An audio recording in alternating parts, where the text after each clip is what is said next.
Welcome to This Explainer. Today we're unpacking the incredibly hostile, high-stakes process of building massive structures underwater.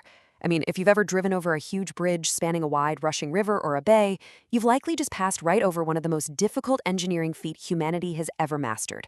So today, we're going to break down exactly how engineers defeat millions of gallons of water and unpredictable physics to anchor these colossal bridge piers directly into the ocean floor. Okay, let's dive right in by asking a pretty crucial question. Why is working directly in the water a catastrophic engineering mistake? Now, it might seem completely obvious, but attempting to pour concrete or set heavy steel rebar while your crew is actively fighting against violent ocean currents, yeah, that is simply a recipe for disaster. The water is going to wash away your materials, blind your workers, and easily crush unprotected structures.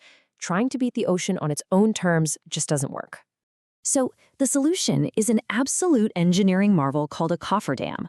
Because modern engineers prefer to just avoid the water altogether, they create a dry, perfectly safe workspace right in the middle of the ocean. By building this temporary dam, they can effectively carve out a hollow pocket of dry air deep underwater. It's a fascinating concept when you think about it, building a massive, incredibly strong structure whose entire purpose is to eventually be destroyed, all just so the permanent structure can be born. Here is our blueprint for today's explainer. First, the underwater challenge, then testing the ocean floor, building the cofferdam, defeating water pressure, and finally, pouring the bridge pier. Starting off with Section 1, the Underwater Challenge, we have to look at the logistics and equipment first. Before anything even gets built, you have to realize you can't just drive a truck out into the middle of the ocean. Everything, and I mean everything, including massive pile-driving machines, raw components, steel, and entire crews must be transported to the site on a specialized flat ship called a barge. These floating platforms become the staging ground for the entire operation. It requires just an incredible amount of coordination before a single piece of steel even touches the water. Moving along to Section 2, testing the ocean floor, and specifically finding the bedrock. Obviously, you cannot build a heavy bridge on soft mud. Engineers need to know exactly where the solid bedrock is hiding way down beneath the seafloor. So to find it, they use an on-site cone penetration test. They place this device on the ocean bed and push a conical tip deep into the soil. Sensors are constantly sending back friction and soil resistance values. They just keep pushing through the muck until, boom, they see a sudden, massive jump in resistance on their monitors. That spike tells them they finally hit solid bedrock, and it dictates exactly how deep their protective walls are going to need to go. All right, Section 3, building the cofferdam. This is where we actually create that dry workspace. Now, you can't just drop a giant box in the water and call it a day. They actually start by erecting guide piles to ensure absolutely perfect alignment. Then workers carefully drive in what are called sheet piles. These are long sheets of steel featuring really clever interlocking connections at both ends. By driving them in order from the corner to the center, they maintain strict alignment. This interlocking mechanism is brilliant because it minimizes any future water leakage. They drive these sheets down, down, down until they firmly hit that bedrock we located earlier. And the way they do this brilliantly illustrates how the pile-driving machine doesn't just push the steel down with brute force. It actually relies on vibration. If you just push the piles, they'd buckle or get completely stuck. Instead, the machine uses two counter-rotating eccentric weights. This spinning imbalance induces massive, rapid vibrations. Think of a cell phone vibrating itself across a smooth table. It essentially liquefies the friction in the soil right at the tip of the pile, allowing the massive steel sheets to vibrate right through the earth with surprising ease. On to Section 4, defeating water pressure. This is where we are quite literally fighting physics. As we start to pump the water out of our newly built cofferdam, the water level inside lowers. But the ocean outside stays exactly the same. This creates what's called differential pressure. Single-layer sheet piles often fail under this immense stress and begin to leak heavily. To counter this, engineers upgrade to double-layered sheet piles. They basically build an outer wall and an inner wall, and then fill the gap between them with granular material like sand, gravel, or broken rock.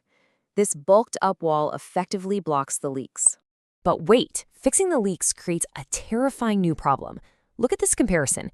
When water was on both sides of the wall, the forces naturally canceled each other out, but completely removing the interior water unleashes a massive, unopposed inward force from the surrounding ocean.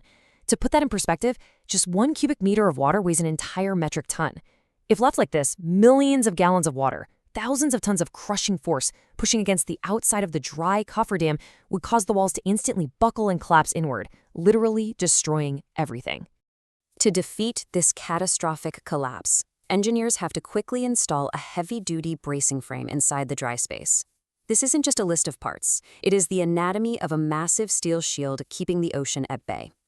They use heavy horizontal members called struts to provide lateral support. These are bolted securely to wales running along the walls, which are further supported by diagonal braces.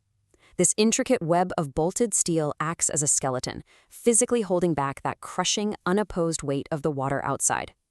But water is incredibly stubborn, isn't it? Even with reinforced walls and heavy bracing frames, there's still a massive differential in pressure. This pressure actually forces water particles to travel down into the seafloor, burrow all the way under the steel walls, and come back up inside the dry zone in a U-shape. Because completely stopping this subterranean seepage is nearly impossible, engineers just accept it. They set up pumps to continuously remove this seepage water so the workspace remains dry enough to actually work in. Finally, Section 5, pouring the bridge pier, getting that permanent structure in place. Inside our dry, braced, and continuously pumped cofferdam, we still have a muddy seafloor. So first, an excavator uses these really cool-looking clamshell buckets. Slowly and methodically, it removes all that loose soil down to the hard rock. Then, that vibrating hammer makes a comeback. It drives hollow steel pipes directly into the bedrock. Next, an auger machine goes inside those pipes to carefully drill out the rock. This creates perfect little cavities to insert thick reinforcement bars. This intricate process forms our concrete seal course, the ultimate foundation plugging the very bottom of our workspace. But remember that stubborn subterranean seepage water we talked about? Well, it's still there at the bottom. If you just pour regular concrete into it, it's going to wash away the cement and completely ruin the mixture. So engineers rely on the totally ingenious Tremy method. They use a highly workable cement and pipe it down through a long, segmented tube that has a plug at the bottom. They lower it, lift it with a sudden jerk to pop the plug out, and the concrete starts flowing. The absolutely crucial secret here is that they keep the discharge end of the pipe completely submerged inside the fresh concrete as it fills from the bottom up. This prevents the new concrete from ever mixing with the surrounding seepage water. Once that thick concrete seal course sets, the water seepage is finally permanently blocked. Our underwater project is half done. On top of that beautifully sealed base, workers lay out the heavy-duty skeleton of the permanent bridge pier. Because this structure is going to spend its entire existence submerged in an incredibly aggressive marine environment, they use only top-tier, high-quality reinforced bars. This skeleton is meticulously designed to bear both the relentless horizontal pressure of the water and the staggering vertical load of the bridge and traffic above. After the rebar skeleton is finished, the final concrete is poured inside. And now, after all that violent, high-stakes engineering, the frantic pace comes to a complete halt. We simply have to wait. It takes anywhere from 14 to 28 days for this massive volume of submerged concrete to cure and gain its complete, unshakable structural strength. Patience here is just as important as the pile driver, for sure. Once that concrete is fully cured and has reached its maximum strength, the temporary cofferdam has officially served its noble purpose. It's now basically just a rusted eyesore obstructing the new pier. But you can't just rip it all out without risking damage to the new foundation. Instead, engineers precisely cut the steel sheet piles away exactly at the level of the concrete seal course.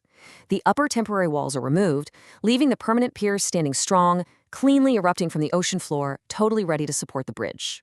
And just like that, an impossible structure is born from the depths. But here's something to think about before we go. Cofferdams are just one brilliant way to conquer the ocean's forces. What if I told you there are entirely different, equally fascinating methods out there? Methods like massive sinking caissons or intricate pile foundations that tackle entirely